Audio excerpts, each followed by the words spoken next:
வேதனை நீங்கி நீ சுகமாக இருன்னு சொல்லி வேதத்தில் ஒரு அழகான ஒரு வார்த்தை சொல்லப்படும். பெரும்பாலும் ஸ்திரீக்கு அவ்வளோ பெரிய வேதனை பலவீனங்கள் இருந்தது. ஆனால் ஆண்டு அந்த ஒரு வார்த்தை சொல்லும் போது அவள் இருதயம் எவ்வளோ பெரிய சந்தோஷமாக இருந்திருக்குள்ள. இன்னைக்கு நீங்கள் பலவீனத்தில் வேதனையோடு கலக்கத்தோடு இருக்கீங்களா? இந்த நேரம் ஒரு விசிரம தலையில் தாழ்த்தி நம்ம ஜெபிப்போமா? அப்பா உம்மை துதிக்கிறோம், ஸ்தோத்தரிக்கிறோம், நாங்கள் வரவேற்கிறோப்பா. இந்த வேலையில் உம்முடைய கரத்தின் வல்லமைகள் கடந்து போகும்படியாக நாங்கள் செபிக்கிறோம். இப்பொழுதே உம்முடைய வலது கரத்தை நீ நீட்டுவீராக, ஒவ்வொரு வேறு மேலே நீட்டுவீராகப்பா.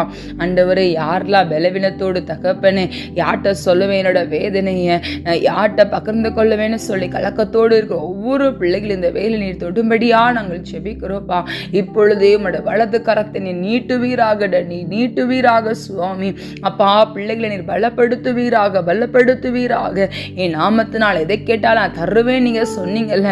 இப்பொழுதே பிள்ளைகளுக்கு பலவீனத்தை எடுத்து போடுவீராக தகப்பேன். அப்பா, எவ்வளோ பெரிய வியாதியா இருக்கட்டும், சின்ன வியாதியிலிருந்து பெரிய வியாதி வரைக்கும் இருக்கிற ஒவ்வொரு பிள்ளைகளும், மரண தருவாயில் இருக்கிற பிள்ளைகள் அப்பா, இந்த நாள் சின்ன சின்ன பலவீனத்தோடு இருக்கிற பிள்ளை இது என்னவா இருக்குமோ ஏதுவா இருக்குமோன்னு சொல்லி கலக்கத்தோடு இருக்கிற ஒவ்வொரு பிள்ளைகளும் இந்த வேலை நம்மளோட கரத்தில் ஒப்பு கொடுக்கிறோம். என் ஆண்டவரோட ஆணிப்பான ரத்தத்தின் வல்லமை ஒவ்வொரு பிள்ளைகளும் தொடும்படியா எலும்புகளுக்குள்ள, நரம்புகளுக்குள்ள, நாடிகளுக்குள்ள, தசைகளுக்குள்ள கடந்து போவதாக. தலை உச்சம் தலையிலிருந்து பாதம் வரைக்கும் தேவ வல்லமையின் அபிஷேகம் இறங்குவதாக.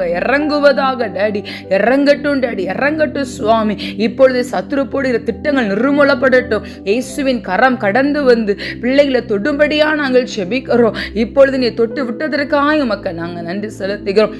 நம்மளோட கரத்தில் பிள்ளைகளை ஒப்பு கொடுத்து நாங்கள் செபிக்கிறோம். நீ சுகத்தை கொடுத்து விட்டீர், அதற்காக உமக்கு நன்றி. வேதனை நீங்கி நீ சுகமா என்று சொன்ன வார்த்தையின்படி பிள்ளைகளை ஆசீர்வதித்து நாங்கள் செபிக்கிறோப்பா. நம்மளோட கரம் கூடவாயிருந்து ஆளுகை செய்யட்டும். இயேசு கிறிஸ்துவின் செபிக்கும் நல்ல பிதாவே, ஆமென்.